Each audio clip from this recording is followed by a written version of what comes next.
Ladies and gentlemen, welcome back to Aspiration, Inspiration, where we as always aspire to inspire before we expire. Now, it's been a while since we've been, interviewing some of our incredibly successful people from the Cape Flats.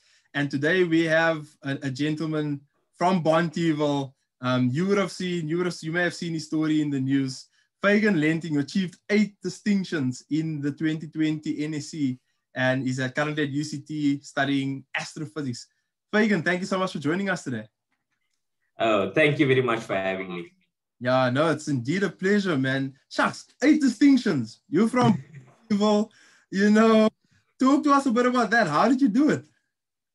Okay, so getting the eight distinctions, it started with a bet that I made with a friend. So we both did 8 subjects. Yeah. And so she challenged me to get 8 distinctions. And I was like, oh, okay, yeah, we'll try it. And eventually we did. Yeah, no, that's fantastic, man. So all with the bet. And, I'm not going to ask, about how the bet worked out. Did you win the bet? Did you know who won the bet? I didn't ask for results. So, we leave the bet there. I'm happy with my marks and I'll just be happy. Of course, man. Shucks. No, now, I mean, you say that it was a bet, but were you always academically driven, or was this just like a bet, I'm going to push myself in matric? Have you always achieved results like this? Well, in primary school, in grade 1 and grade 2, I was the naughtiest child you could ever have. I was not in, I got like 1 academic award, which was English, and English wasn't my favorite subject. But then coming to grade 3, that's when a teacher saw my potential and she put extra work into me. And eventually I got good marks. I got into the good classes. I was originally in the bad classes. Yeah. And from there, I just pushed myself, and I wouldn't say I'm smart, but I would say I'm really hardworking. Like I can study really hard and then do well in tests. So I'm guessing, I push myself. So that's all. Yeah, no, that's fantastic, because I know. Look, it can be difficult sometimes. As you're moving up and you're having to face the various challenges in the various grades, and then I for one can't believe the story that you were the naughty kid. So, I used to get hidings every day. I was there on the list, always X's next to your name, and it just there was letters sent home to my parents. It was but I mean, this is such an incredible achievement. I'm sure all is forgiven and forgotten now. Yes. Yeah. So talk to us a bit about that. Talk to us a bit about where you're from. What was your upbringing like, being from Bonteheuwel? Okay, so I lived in a house with my father and my mother. In 2013, my mother and my father got divorced because of financial reasons and other reasons. And then that was my grade 7 year. And so coming from Bonteheuwel, you would sorry. Yes. Okay. So when you hear someone comes from Bonteheuwel, you would think they don't have enough finance to go to a good high school or anything like that. So that's what the problem me and my family were facing. I didn't want to go to high school in Bonteheuwel because like 2 years before that, I found a dead body on the field. And that's when I decided that I would not want to go to school in an area where a child can just walk up and find something like that. It basically became the norm for gangsterism. I actually experienced a drive-by shooting in front of our house once. And the thing is, this is what other children in my community are also facing. Yeah. And so I was like, should I go to this, to high school in this area where I might be limited from reaching my full potential? So we found a bursary in my in grade 6, actually, the end of grade 6. And grade 7, I was doing the work. We had to meet every Saturday at the bursary, and they took a number of 400 people and they brought it down to 20 people that they gave the bursary to. They gave the bursary so they gave me the bursary that I could go to the Settlers High School in Belgium. Yeah. Ah, it's fantastic. Because that was going to be my next question. How did you get into Settlers High, and and the fact that you did get into that school? I mean, congratulations to you. Big ups to you in the hard work. And at such a young age, it amazes me that at such a young age you already had the mindset that, look, this community, or whatever experiences that kids experience in this community is not something that I want to grow up with. And that is so remarkable, man. And it's so encouraging to me to see that you then took the step, to pursue your goal. You had goals, and you took the step and the initiative to pursue that, and you knew you had to apply for bursaries. And it just amazes me that you had that mindset at that young age. Is that was that something that how did you think about stuff like that at that young age? I think just being in situations like situations where you're constantly tested, that just brings about such a mindset that you're always thinking about the next steps, about the future. Yeah. Yes. That's amazing. And such a young age, and so you then got in at Settlers High, and that's it's an amazing school. Talk to us about the cultural differences between being the boy from Bonteheuwel and going to a school like Settlers High. How did you navigate those spaces? Okay, so coming from Bonteheuwel, like the school system is different.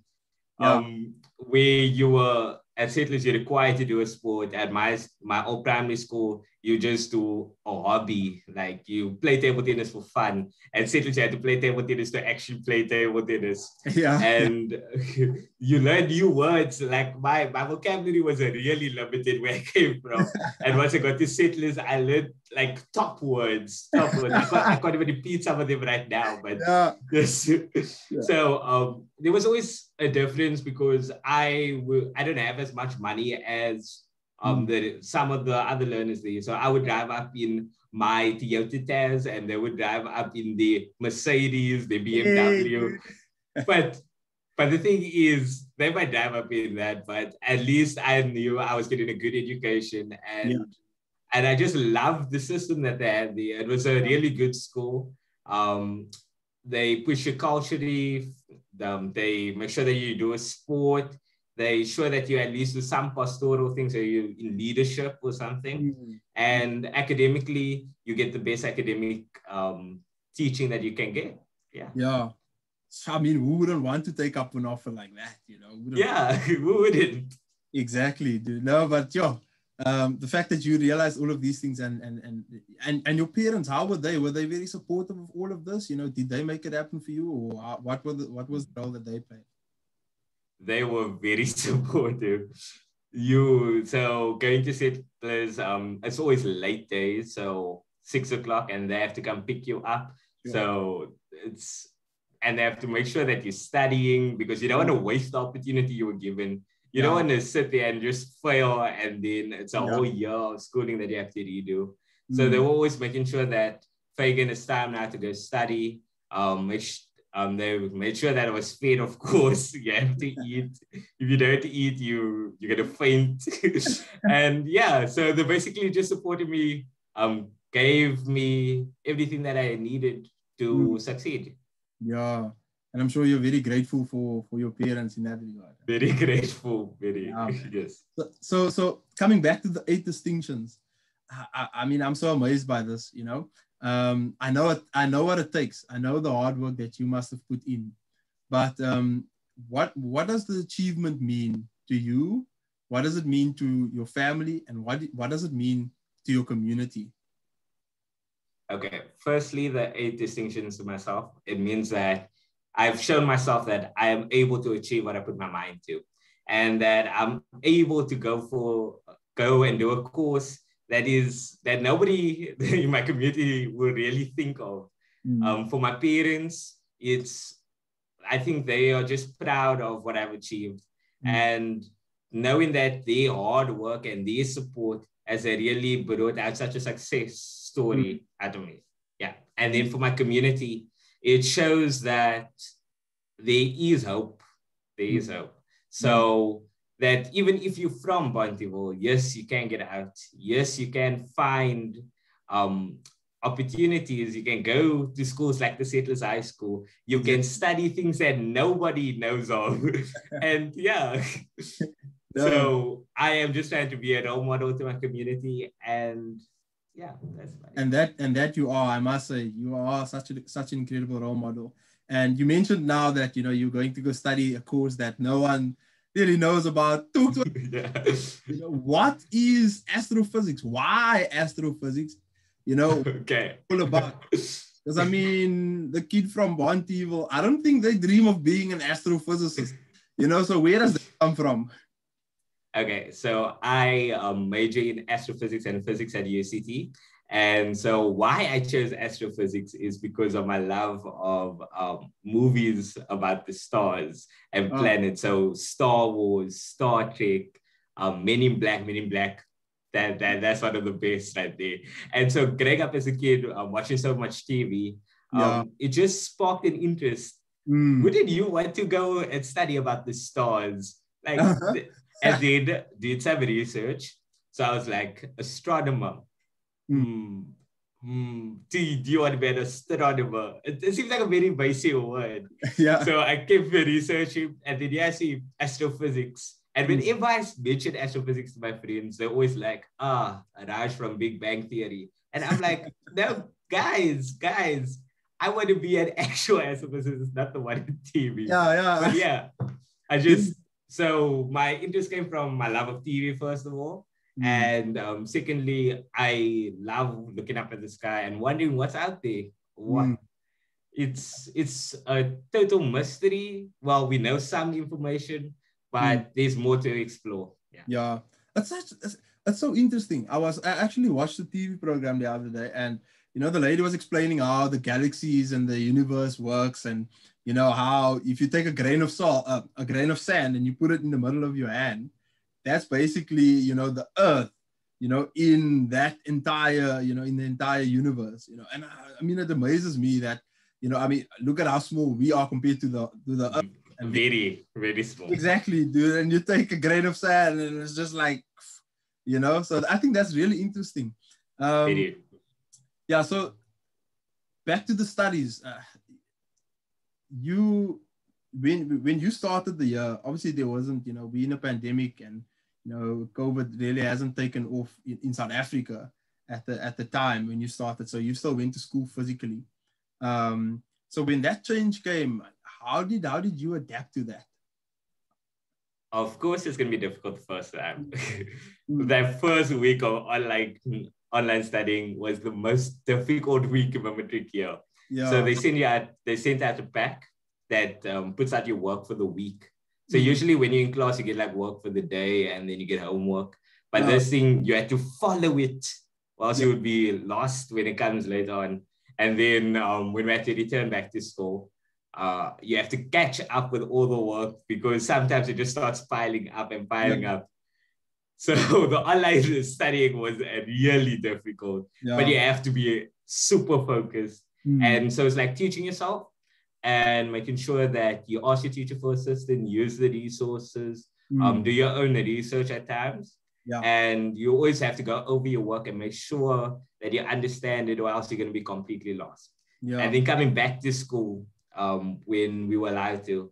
So we were allowed to come throughout the week. So we wouldn't like Wednesday or Thursday. So we just had the whole week. And then we are sitting there revising some of the work that we do. So like we will start with some revision and then we continue with the work.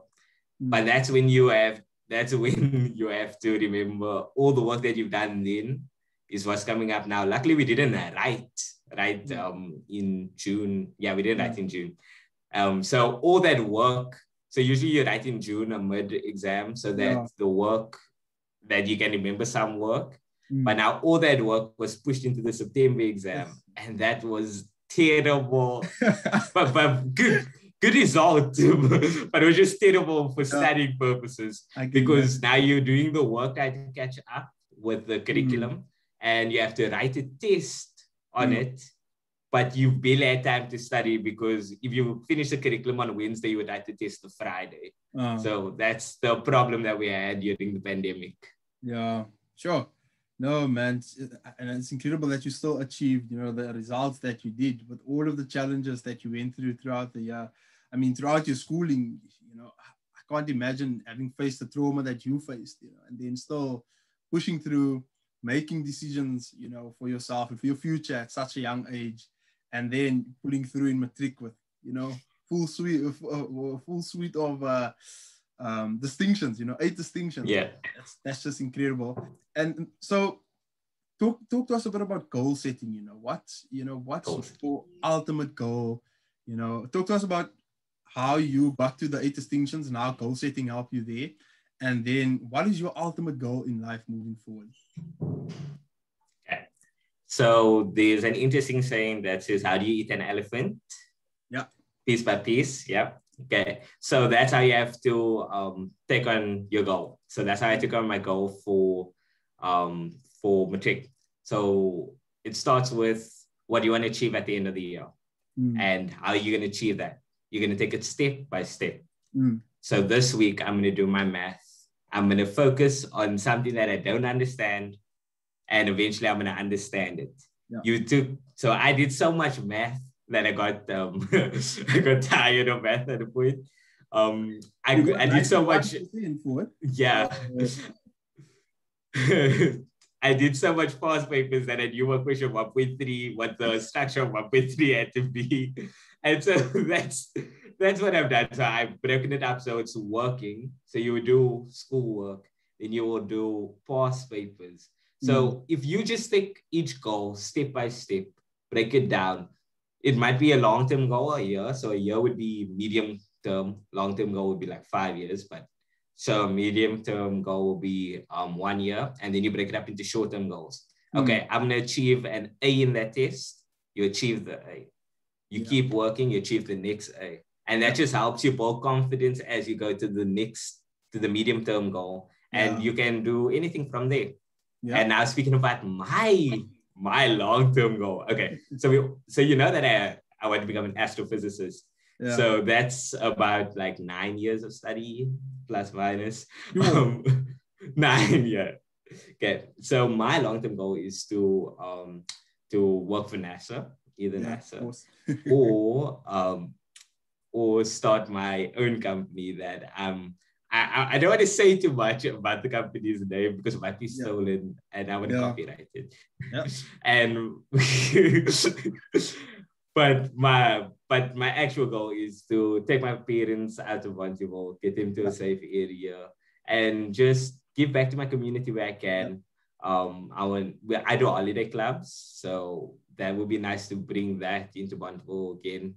But longer, because we usually do a week in the holiday. I would want to do like a 3-week holiday club and then just try to inspire some kids. Yeah, and sure, inspiring story that you have, and I wish you all of the best with that goal. It's, a lot of I've also worked with some companies in the space in that sort of industry at the firm that I'm at, and there are quite a few in South Africa that you can also, well, yeah, I could. Yeah.